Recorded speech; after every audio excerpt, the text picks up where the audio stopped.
રાજ્ય સરકાર હોય કે કેન્દ્ર સરકાર, મહિલા અને બાળ વિકાસની મોટી મોટી વાતો કરાય છે. તેમના માટે બજેટમાં અને ખાસ તો બાળકોના અભ્યાસ અર્થે મોટી મોટી રકમો ફાળવાય છે. પણ સૌથી મોટો સવાલ જ એ હોય છે કે શું સરકારના આ લાભ ખરેખર જરૂરિયાતમંદો સુધી પહોંચે છે ખરી? આ સવાલનો જવાબ મેળવતા પહેલા જરા આ ચોંકાવનારા દ્રશ્ય નિહાળો.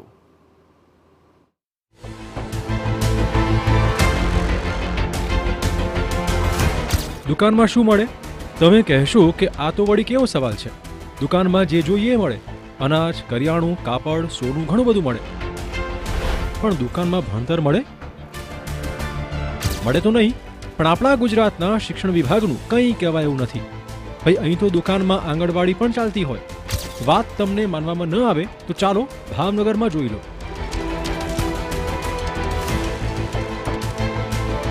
ખોલી જેવડી દુકાનમાં ચાલતી આંગણવાડી.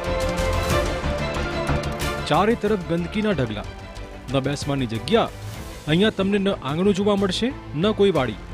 અહીંયા એક દુકાનથી નાની બખોલ જેવડી ખોલી જોવા મળશે.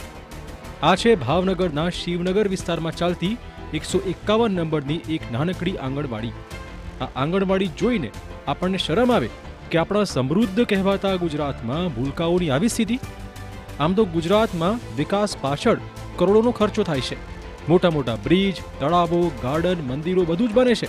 પણ જે બાળકો દેશનું ભવિષ્ય છે એમના માટે આવી ખોલી. અહીંયા આસપાસના વિસ્તારમાંથી લગભગ 50 જેટલા ભૂલકાઓ રોજ હોંશે હોંશે આંગણવાડીમાં આવે છે. પણ કમનસીબે અહીંયા એમના ઉત્સાહનું દફતર બંધ થઈ જાય છે. આ હાલત જોઈને સ્પષ્ટ થાય કે બાળકોને અહીંયા બેસવા મળે તોય ઘણું. આમાં બાળકો ક્યાં ભણતા હશે, ક્યાં રમતા હશે, ક્યાં નાસ્તો કરતા હશે? જાણે ઘેટા બકરાને ભર્યા હોય તે રીતે બાળકોને કહેવાતી આ આંગણવાડીમાં બેસાડાઈ છે. એટલું જ નહીં, જે દુકાનમાં બાળકોને બેસાડ્યા છે તે દુકાન પણ જર્જરિત છે. ત્યારે સવાલ એ છે કે જો કોઈ દુર્ઘટના થશે તો જવાબદારી કોની? અત્યારે દુકાનમાં બાળકો અધરતા જ જીવી રહ્યા છે. પતરા પણ છે, ગરમીનો સમય છે, ઠંડીનો સમય છે અને બાજુમાં એક ટાંકી આવેલી છે. ચોમાસું હોય ત્યારે આખી ટાંકી ભરચક ભરાઈ જાય છે અને એમાં નાના ભૂલકાઓ એકાદા પડી ગયા અને અકસ્માતે જીવના જોખમે ત્યાં આગળ અંદર ડૂબી ગયા. એની જવાબદારી કોની છે? જ્યાં આંગણવાડી ચાલી રહી છે તે દુકાનની આસપાસ નર્યા ગંદકીના ખડકલા છે. જે કચરાના ઢગ પાસેથી લોકોને પસાર થવું પણ ના ગમે. ત્યાં બાળકો ભણી રહ્યા છે. હવે સવાલ એ વાતનો છે કે શું આ રીતે ભણશે ગુજરાત? બાળકોનું ભણતર આ રીતે થશે? ઘડતરનો પહેલો પાયો આ રીતે નાખશો? વિકાસ માટે કરોડોનો ખર્ચો અને ભણતરમાં? આંગણવાડી માટે એક મકાન ન બની શકે? શું સરકારની આર્થિક સ્થિતિ એટલી ખરાબ છે? શું આંગણવાડીઓનું કોઈ ચેકિંગ થતું જ નથી?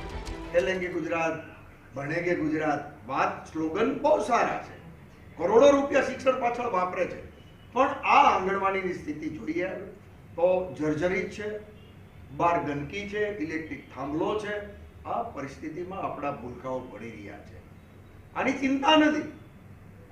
ફક્ત મોટી વાતો. અમે તો અનેક વાર રજૂઆત કોર્પોરેશનની, સ્કૂલની રજૂઆત કરી, આંગણવાડીની કરી, છતાં આ સરકારને પૈસા કમાવામાં રસ છે. શિક્ષણના નામે પૈસા કમાવામાં રસ છે. ખરેખર છોકરાઓ ભણે એમાં રસ નથી. વાલીઓનો આક્ષેપ છે કે આંગણવાડીના સંચાલકો અને સ્થાનિકો પણ અહીંના મકાન માટે વારંવાર રજૂઆત કરી ચૂક્યા છે, પરંતુ તંત્રના પેટનું પાણી હાલે તો ને. આંગણવાડીના સંચાલકે ધારાસભ્ય સુધી પણ આ વાત પહોંચાડી છે. અહીંના વિસ્તારના નગરસેવકોને પણ કીધું છે. ત્યારે એમને પણ કહેવામાં આવ્યું કે ભાઈ તમે મકાન ગોતો, જવાબદારી તમારી છે. સંચાલક તરીકે આંગણવાડી વિસ્તાર એ સંભાળે છે તો એનો મતલબ એવો થાય કે બધું એને જ કરવાનું હોય. ભાવનગરના પૂર્વ કેબિનેટ શિક્ષણ મંત્રીનો આ વિસ્તાર છે, જેમના દ્વારા જ આંગણવાડી પાછળ ગ્રાન્ટ ખર્ચ કરવામાં રૂપિયા ફાળવાયા હતા. પરંતુ તે વાતને પણ 3-4 વર્ષનો સમય થઈ ગયો છે. આમ છતાં આંગણવાડી કાર્યરત થઈ શકી નથી. ત્યારે મેયર પાસે કંઈ નક્કર વાત નથી. તેમની વાત સાંભળો એટલે તમને પણ સમજાઈ જશે. ભાવનગર મહાનગરપાલિકા ત્યાં જ બાજુમાં ખૂબ સારા ખર્ચમાં નવી આંગણવાડી બનાવવા જઈ રહી છે.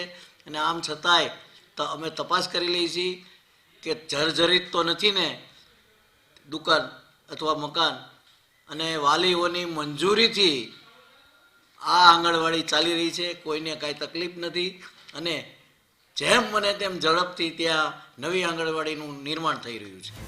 સંચાલકોનો દાવો છે કે તેમણે રજૂઆત કરી છે નવા મકાન માટે, તો પછી આંગણવાડીની માંગ પર ધ્યાન કેમ નથી અપાતું? દુર્ઘટના ઘટશે તો તંત્ર જાગશે, ત્યાં સુધી આ બાળકોનું ભવિષ્ય તો દાવ પર જ લાગેલું રહેશે ને. હવે અહીંયા જ સ્વામી વિવેકાનંદની અડધી સલાહ શિક્ષણ વિભાગને આપવી પડે એમ છે કે ઉઠો, જાગો અને બાળકોના ભવિષ્યનું કંઈક વિચારો. અજીત ગઢવી, TV9 ભાવનગર.